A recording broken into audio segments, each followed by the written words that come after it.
On this edition of The Fifth Estate, a murder in Surrey, British Columbia has sparked a diplomatic crisis between Canada and India.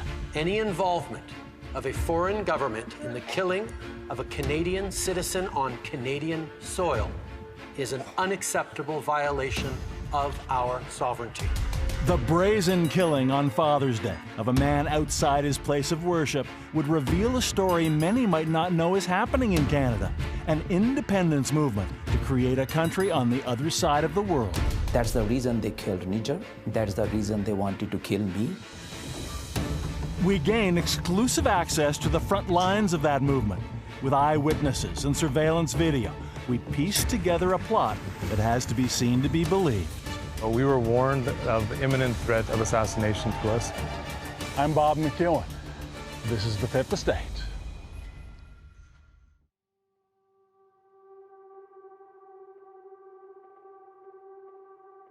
We were playing in the field when it happened, and we hear the sound of crackers. But then we saw those two guys running. We started running towards where the sound was coming from. Both same height, and they were wearing black apparels, and they were masked. I told Malki to, it's just to chase them. Bhupinder ji ਤੇ ਇਹ ਆਪਣੇ ਜਿੱਥੇ ਗੁਰੂ ਘਰ ਵੱਲੋਂ ਚੱਲ ਗਏ ਇਹਨਾਂ ਵੇਖਿਆ ਜਾ ਕੇ ਉੱਧਰ ਪਿੱਕੇ ਵਾਲੇ ਚੱਲ ਗਏ ਮੈਂ ਉਹਨਾਂ ਪਿੱਛੇ ਜੇ ਮੁੰਡੇ ਮਗਰ ਚੱਲ ਗਿਆ ਉਹਨਾਂ ਦੇ ਮਤਲਬ ਕਿ ਉਹਨਾਂ ਦਾ ਜਿਵੇਂ ਭਾਰੇ ਸਰੀਰ ਦੇ ਕਾਫੀ ਇੱਕ ਤੇ ਕਾਫੀ ਭਾਰਾ ਸਰੀਰ ਦਾ ਕੋ ਜਿਵੇਂ ਉਹ ਕੋ ਭੱਜਿਆ ਨਹੀਂ ਜਾਂਦਾ ਸਾਹ ਚੜਿਆ ਸੀ ਉਹਨੂੰ ਤੇ ਮਾਸਕ ਪਾਏ ਉਹਨਾਂ ਦੇ ਵੇਖਣ ਅੱਖਾਂ ਉਹ ਇੰਡੀਅਨ ਲੱਗਦੇ ਸੀ ਮਤਲਬ ਕਿ ਕਾਫੀ ਭੱਜ ਕੇ ਦੂਰ ਗਏ ਉਹਨਾਂ ਉੱਥੇ ਗੱਡੀ ਜਾ ਕੇ ਬਹਿ ਗਏ ਉੱਥੇ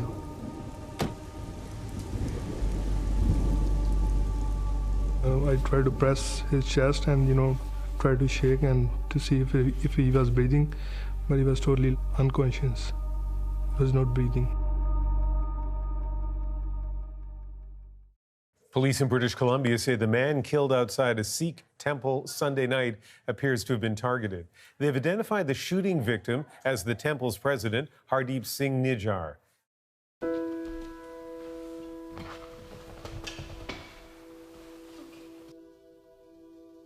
So that day in the morning, it being Father's Day, we had gotten him a gift, a pair of jeans, because he usually goes through them really quickly, because he just loves wearing jeans in general.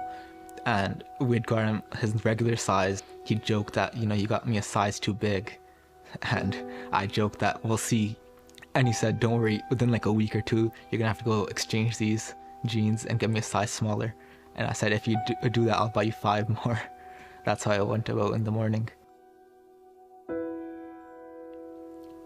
And then later at 8:20-ish, 8:20 p.m., he called again saying that I'll be leaving in 5-10 minutes. And then my mom informed him that, we'd made semia for him, that, he got more excited. He's like, I'm coming right now, that semia was one of his favorite desserts to eat. And obviously, just 7 minutes after that, the incident happened. How did you learn it? Around 8:40 p.m., a family friend called and he said, your dad's been shot. And my first sense was, I just gave him a call. First ring, it didn't pick up. Gave him another ring, didn't pick up again. And then at that moment, I just grabbed my jacket, And my mom and brother, they said, we're coming too. And then from there, we just rushed to the Gurdwara. I just started searching his name, like on social media, on Google, to kind of maybe get an update on what happened. There were a few Indian media posts saying Hardeep Nijjar's been killed. So my mom was basically asking me, well, maybe if there's something on social media. I just told her that, once we get there, let's see what happened. So you didn't tell her you saw the news that he had died? No, I didn't tell her. Once we got there, it was probably 9 p.m. by then. And I just ran as fast as I could. And my main focus was just getting there. Like, I couldn't think of anything else. I was like, I just want to see him. And I could see his pickup. And right away, I just knew that he had passed. And I made a small prayer in my head. I asked God to give me courage to pass the news to the rest of my family.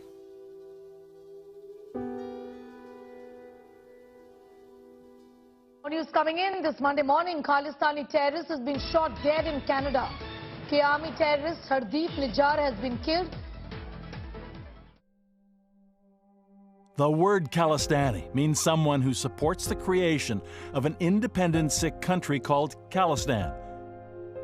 India considers the Khalistan movement a security threat. Hardeep Singh Nijjar worked tirelessly from Surrey to accomplish that. For most Canadians, it may come as a shock to learn there's an active independence movement in Canada for another country on the other side of the world. For Canadian Sikhs and Hindus, it is in some ways the legacy of the partition of India by the British in 1947. Then the largest chunk of land became the Republic of India. The smaller part became the Islamic Republic of Pakistan. Despite having ruled Punjab for over half a century before colonization, the Sikhs got left out by the British.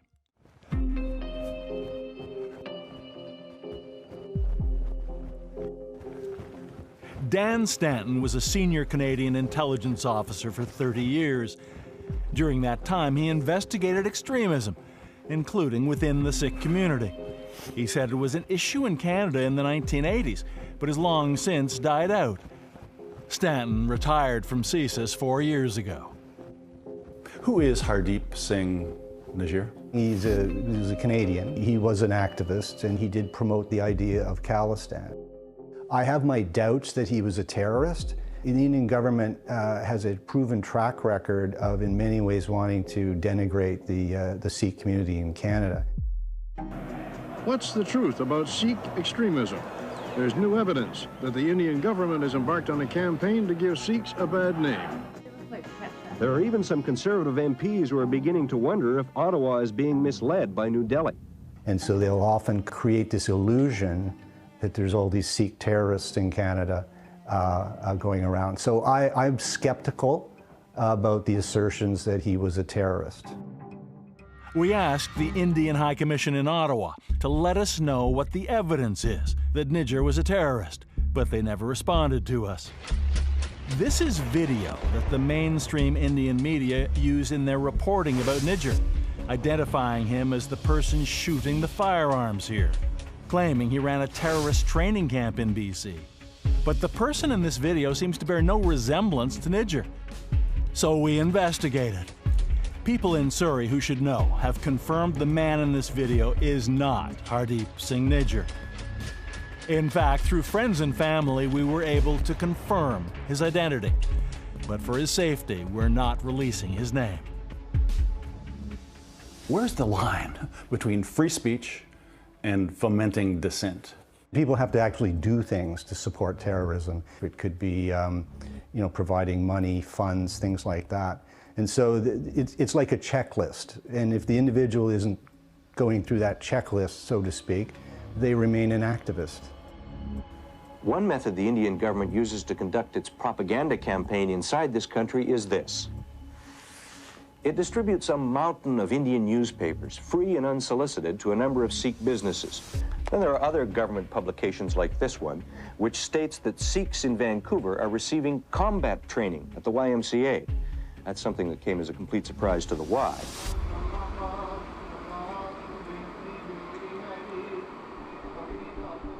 Another Canadian accused of terrorism by the Indian government is Gurpatwant Singh Pannu. We are going to balkanize India! This was a non-binding referendum organized by Pannu in Surrey, BC in September 2023. He's a dual Canadian and American citizen, known widely for two things: holding referendums around the world so local Sikh communities can vote on whether to carve out an independent country from a part of India, which they want to call Khalistan. He also posts videos online, making inflammatory statements seemingly designed to enrage the Indian government. And with Guru's blessings, and challenging Indian Prime Minister, Hindu terrorist Modi. And enrage India's government he has. As you will see, that would lead to a global murder plot investigated by policing agencies in 4 different countries. But first, something else would happen to grab international headlines. Just weeks after that referendum in Surrey, Prime Minister Justin Trudeau makes a stunning announcement in the House of Commons. Over the past number of weeks, Canadian security agencies have been actively pursuing credible allegations of a potential link between agents of the government of India and the killing of a Canadian citizen, Hardeep Singh Nijjar. Any involvement of a foreign government in the killing of a Canadian citizen on Canadian soil is an unacceptable violation of our sovereignty. Let's talk about the other big story of the day. After the Canadian Prime Minister Justin Trudeau made baseless claims of India's involvement in Khalistani terrorist Hardeep Singh Nijjar's murder, the government of India calls Justin Trudeau's claims of a murder-for-hire plot absurd. It took days of official silence, but finally a statement from India's foreign minister. We told the Canadians that this is not the government of India's policy. But the Indian media have been relentless, taunting the Prime Minister to show evidence of a Canadian hit list, questioning whether any real proof exists. In Ottawa, opposition leader Pierre Poilievre joins in the chorus. I think the Prime Minister needs to come clean with all the facts. We need to know all of the evidence possible so that Canadians can make judgments on that. Do you think Canadians will ever see the hard evidence implicating potential agents of the Indian government? No. But finally, after 2 months from south of the border, evidence shows up.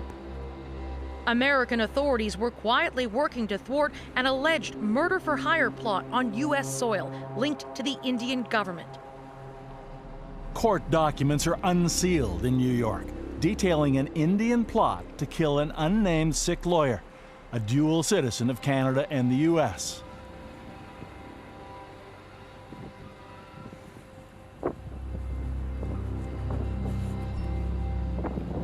The plot begins in India, when an Indian intelligence officer recruits a narcotics and weapons trafficker who's facing multiple criminal charges in India. His name, Nikhil Gupta. In recorded conversations, the intelligence officer suggests a deal. If Gupta arranges a murder in New York, the charges against him in India will be dropped. Nikhil Gupta allegedly agrees to broker the killing. So the intelligence officer introduces Nikhil Gupta to a middleman in New York who will arrange the hit.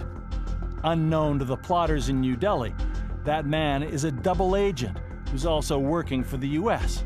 and will reveal all of this to the Americans. Indian intelligence agrees to pay the hitman an advance of $15,000 in cash, payment to be made in a car in New York. From India, Nikhil Gupta contacts the hitman to tell him it's time to carry out the murder. But there's a catch, he says. There should be no killing during the upcoming U.S. visit of Indian Prime Minister Narendra Modi.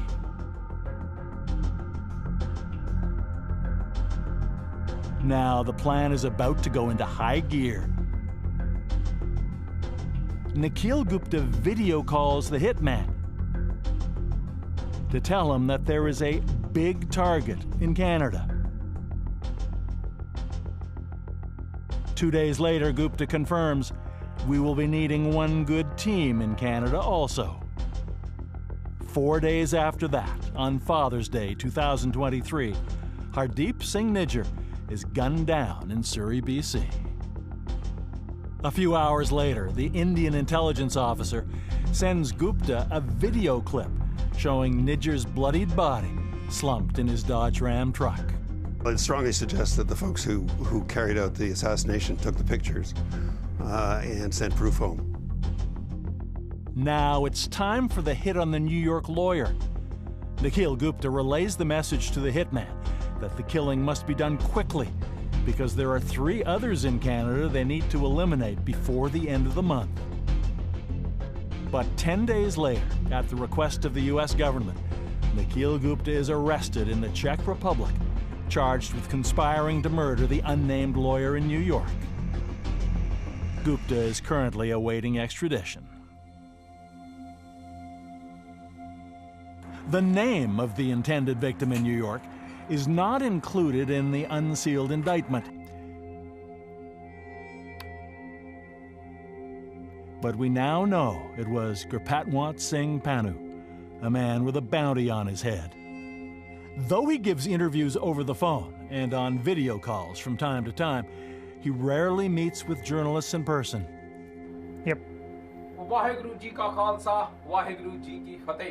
Pannu's notoriety comes from angry videos he posts on social media denouncing the Indian government. Violence begets violence. Is Modi government ready to face the consequences? And what we learned during our visit is that the way Pannu speaks online and in public is quite different from how he speaks in private. Pannu is also a close friend of Hardeep Singh Nijjar. Where did you first meet? I met Hardeep Singh Nijjar in Surrey, and that was, I think it was 2008. And at that time, we were running a campaign that 1984 anti-Sikh violence wasn't rights. We wanted the world and the global community to recognize this as a genocide. The 66-year-old Prime Minister was the victim of gunmen identified as Sikh extremists.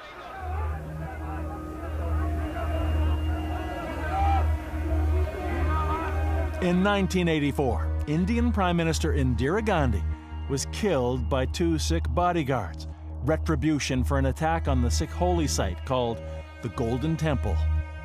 The main targets of the attacks were members of the Sikh community. Angry Hindu mobs attacked and pillaged stores and burned buses.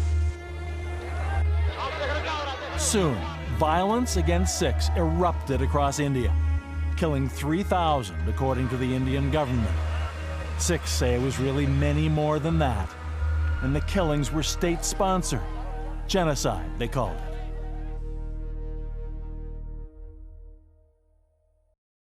I was able to get the information under the Right to Information Act from the Indian Parliament. And what I saw was that over 37,000 families were compensated for their immediate family members being dead, injured. And if we have 37,000 families, there is no way in the world only 3,000 people were killed.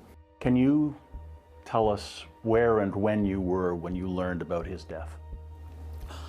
You know, that is something. A day before this happened, that was Saturday, June 17th. That's when I spoke to him, and he told me that the Canadian intelligence agencies have approached him just a day before that, and they warned him that his life is in danger. He sounded like very, very concerned. And then next day, June 18th, one of the individuals who we have been working with, he called one of our main coordinators that Pannu is not picking up the phone, just tell him that Hardeep Singh Nijjar has been shot and he's been killed right there. You say that he told you ultimately that there had been threats. Yes. In retrospect, when you think about it now, is there anything you could have done to take precautions that might have prohibited that? I think it's a good question, Bob, but I'm not the right person to talk about this one. You should be talking to the Canadian agency, that you are going to an individual, emphasizing over and over and giving them a piece of paper that, you know, this is a warning that your life is in danger. Could they have done something more? Or should they do something even now? Means what can we do? What can we do? Gurpatwant Singh Pannu says he has no doubt Indian Prime Minister Narendra Modi ordered the killing in Canada of Hardeep Singh Nijjar. And because of that, he says, the culpability of others should be obvious. This would be a surprise to me if the Indian High Commissioner sitting in Canada doesn't know that who has been hired and this is going to be hit? It's impossible. The media in India have often broadcast names of those labeled as terrorists by the Indian government, or who may have had a price put on their heads. In a latest, National Investigation Agency has issued rewards and named at least 43 individuals. 20 lakh is the total reward being announced. NIA declares a cash reward of 10 lakh rupees on Hardeep Nijjar. When you have put up a bounty on Nijjar's head, when you have put up a bounty on my head, stating let's go to Canada, let's go to US and locate them and then give us the information, where else I'm going to point the fingers? Panu clearly takes a plot to murder him very seriously. On any given day, he's accompanied by several armed guards, all former law enforcement or military.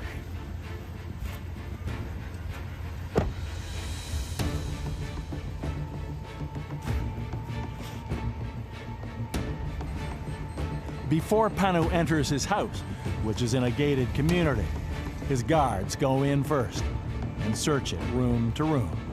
Do you believe the government of India truly believes that when you make your appearances at temples across Canada or across North America or around the world, that you constitute a national security threat to India?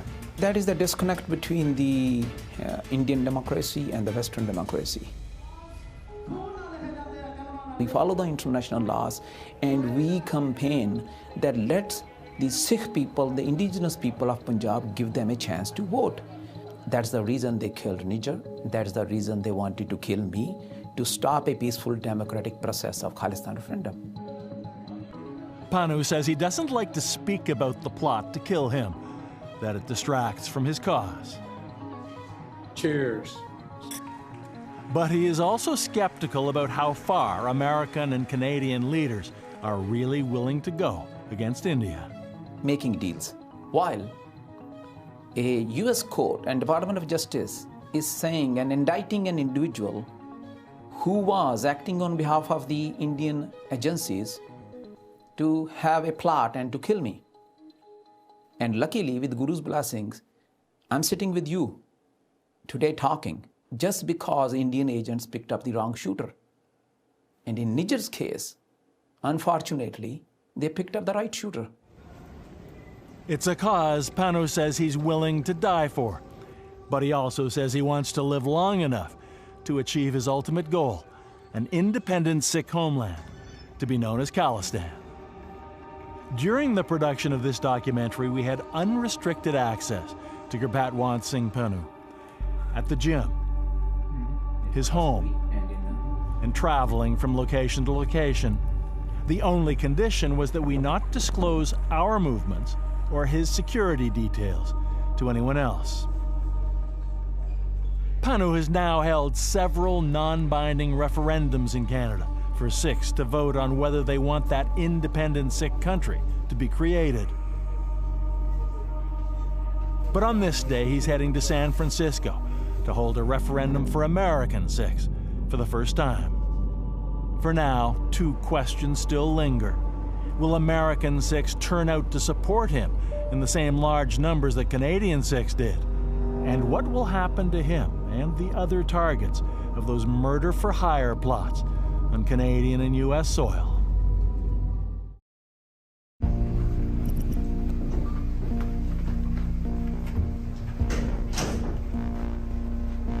It's the first time a referendum for Sikhs is being held in the U.S. The Indian government and many political analysts quoted by the media say that most Sikhs don't want an independent country for themselves. But the Sikh community is not as concentrated in San Francisco as it is in Surrey, British Columbia. Here we find Gurmeet Singh Toor. He sits on the executive committee of the Gurdwara, where Hardeep Singh Nijjar was the president. He says he too was given a warning by the RCMP in August, that his life was in danger. ਇਹ ਜਿਹੜਾ Khalistan referendum ਆ ਇਹਨੇ ਦੁਨੀਆ ਦੇ ਵਿੱਚ ਅੱਜ ਸਿੱਧ ਕਰ ਦਿੱਤਾ ਜਿਹੜਾ ਕਿ ਇੰਡੀਆ ਦਾ ਫੇਕ ਡੈਮੋਕ੍ਰੇਸੀ ਜਿਹੜਾ ਮੀਡੀਆ ਫੇਕ ਮੀਡੀਆ ਜਾਂ ਫੇਕ ਡੈਮੋਕ੍ਰੇਸੀ ਕਹਿ ਰਹੀ ਸੀ ਕਿ ਇਹ ਮੁੱਠੀ ਭਰ ਲੋਕ ਆ ਕਿ ਖਾਲਿਸਤਾਨ ਦੀ ਗੱਲ ਕਰਦੇ ਆ ਪਰ ਅੱਜ ਤੁਸੀਂ ਦੇਖੋ ਅੱਜ ਹਜ਼ਾਰਾਂ ਲੱਖਾਂ ਲੋਕ ਮਤਲਬ ਕਿ ਇਸ ਖਾਲਿਸਤਾਨ ਦੀ ਗੱਲ ਕਰਨ ਦੇ ਵਾਸਤੇ ਇੱਥੇ ਵੀ ਆਇਆ How much space do you want? Shoulder to shoulder cover because that's where I'm not paying any attention. This is it. The moment Gurpatwant Singh Pannu has been waiting for and planning for years.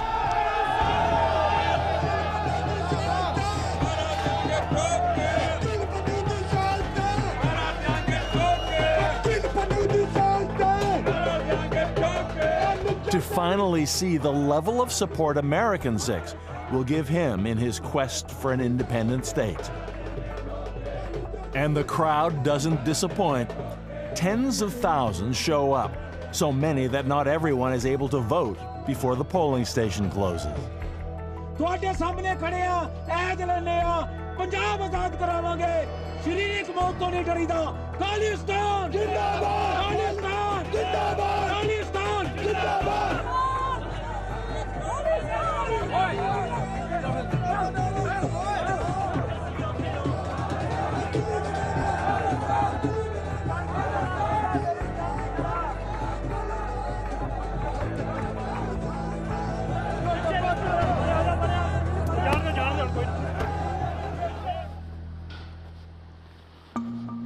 Surrey, BC is known as Little India.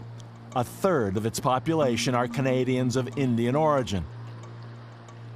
And it was here in Surrey that Hardeep Singh Nijjar lived with his wife, 2 sons, and elderly parents.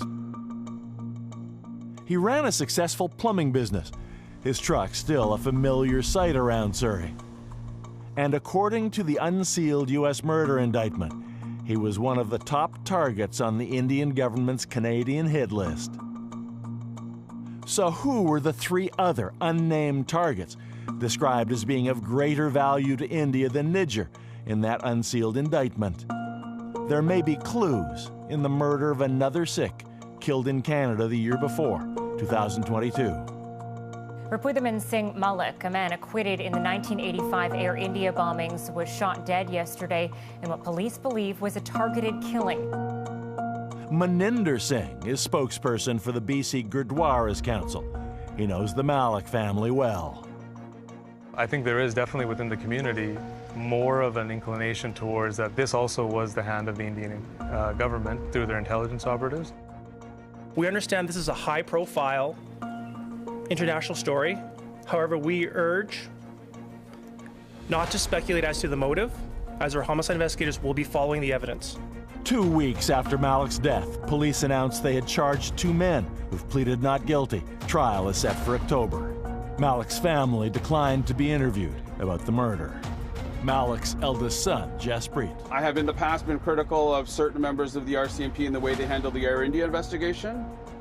But that's not who's doing this investigation. The people doing this investigation, I have full faith, they're properly trained, they know what they're doing, they'll find whoever did this. Air India Flight 182 from Vancouver to London was blown up over the Atlantic Ocean on June 23, 1985. Jaspreet Malik's father was one of 2 men tried and acquitted in that bombing. And consider this. The Fifth Estate obtained access to Malik's WhatsApp account from the night before he was killed. It shows 3 calls from an iPhone with an Indian telephone number, one belonging to a former consular officer at the Indian consulate in Vancouver. A copy of Malik's personal journal shows he had a meeting scheduled at 10 a.m. the next morning with someone with the same first name as that former consular officer. However, at 9:30, half an hour before the scheduled meeting, Malik was shot to death in the parking lot of his family business. The Indian High Commission in Ottawa declined to speak with us. But Malik's death isn't the only thing that's triggered fear India is targeting Canadian Sikhs. During our investigation, we met with 5 different men from Surrey who told us that they had been served with what's called a duty to warn notice by the RCMP. This is an excerpt of an audio recording provided to us from one of those meetings. At the core of the threat against his life, and if he understands it, because he seems to be very calm for someone that's just learned that there's, people or someone would not able to provide all the details, but that would want to harm him. Duty to warn is police terminology for the urgency to inform an individual that they're likely targeted for death. Specifics of how the RCMP learns about this kind of threat have not been revealed. Balraj is Hardeep Singh Nijjar's eldest son. In late July of 2022, the RCMP visited the house. There were about 4 or 5 officers. They came to give us a duty to warn, which is telling us that there was an imminent threat against my dad's life, that he should be very careful. We were asking questions like, oh, do you know who this threat came from? But the RCMP and Inside Division were very reluctant to answer those questions, saying we can't disclose that information. I guess the question in the back of my mind is, have there been others, and will there be others? It sounds like they intended for there to be others.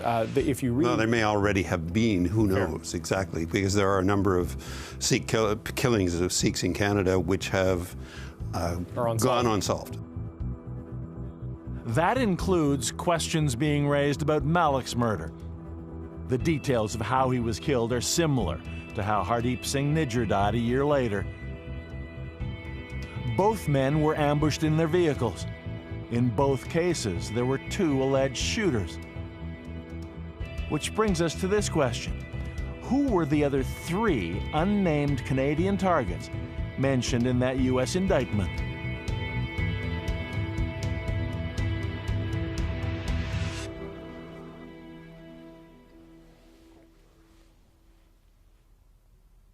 How many times have you received a duty to warn from the RCMP?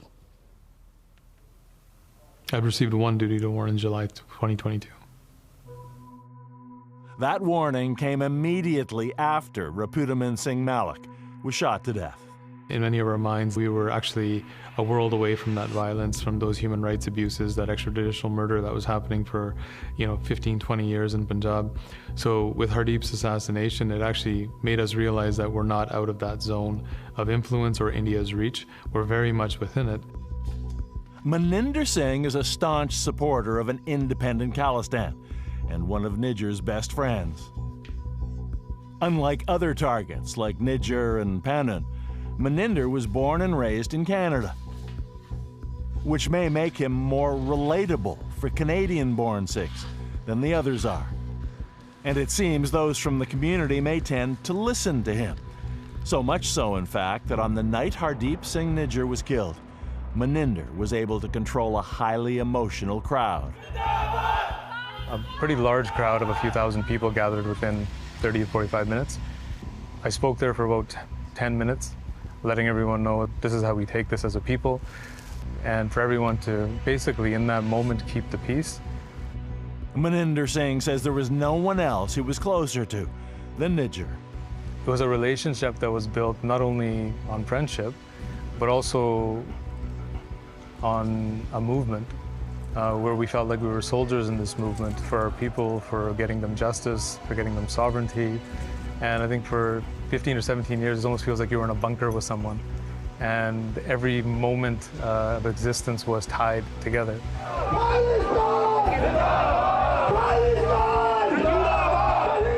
He knows their deep friendship, steadfast support for Khalistan, and the constant speaking out against India must be thorns in the side for a Hindu nationalist prime minister like Narendra Modi. Coming up, what can be seen in security footage from the night Hardeep Singh Nijjar was murdered? A chilling minute-by-minute look at a political assassination. So my dad, he was kind of like a superhero to me, just growing up. It was other people kind of have role models being like athletes or singers. Or, for me, he was my role model. But this period of time is sort of hard for me to understand on how to approach life. I'm trying to cope with this passing and find my place maybe in the community. And on the other hand, there's this communal expectation that you need to step forward for your dad now, that, you know, his work, what he has done, his seat is now yours to take, that this is your path to walk now. But I'm sort of hesitant in a sense right now that I've seen him do it for so long that I just can't imagine myself being him.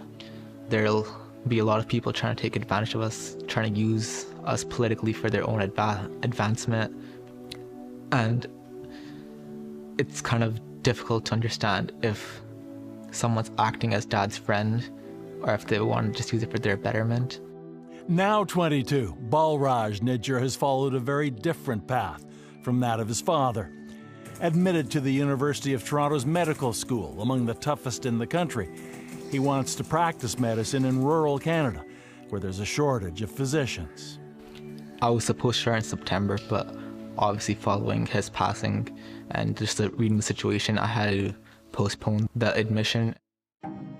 Balraj, his mother, and younger brother have told us that going forward, they've decided to stay out of the public eye. I think if they haven't been able to find a true path to move the investigation forward over the course of the last couple of months, they're not going to find it now. However, based on eyewitness accounts and security video, we were able to piece together what happened the night Hardeep Singh Nijjar was killed. It is a unique step-by-step record of the alleged political assassination of a Canadian in Canada.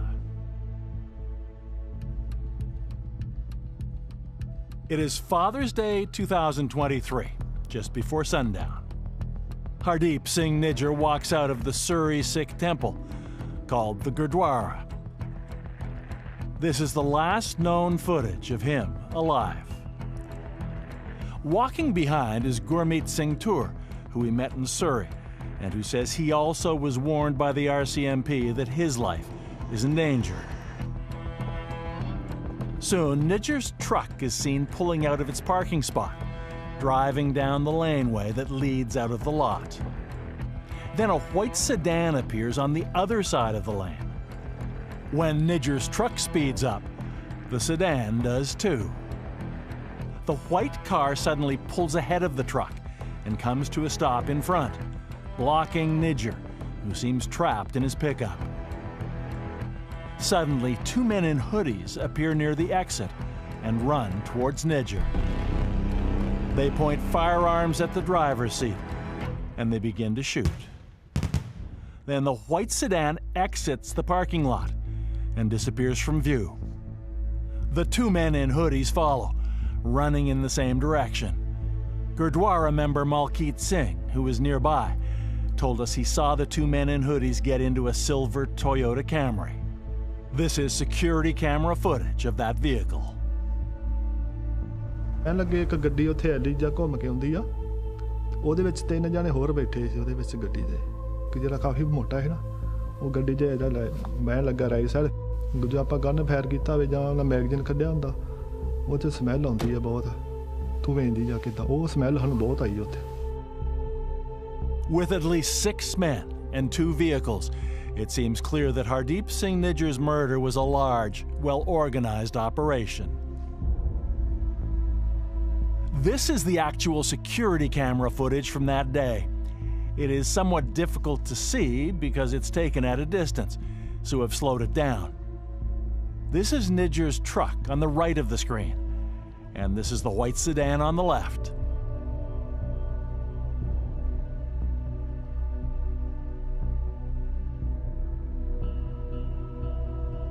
You can barely see them, but these are the two killers running towards Nijjar's truck.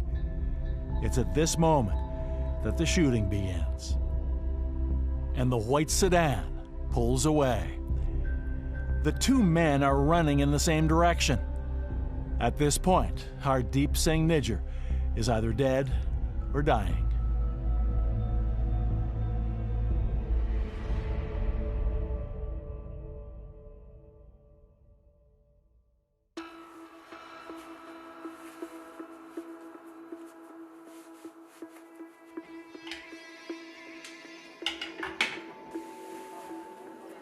Thank you, Chair, and good morning, members of the committee.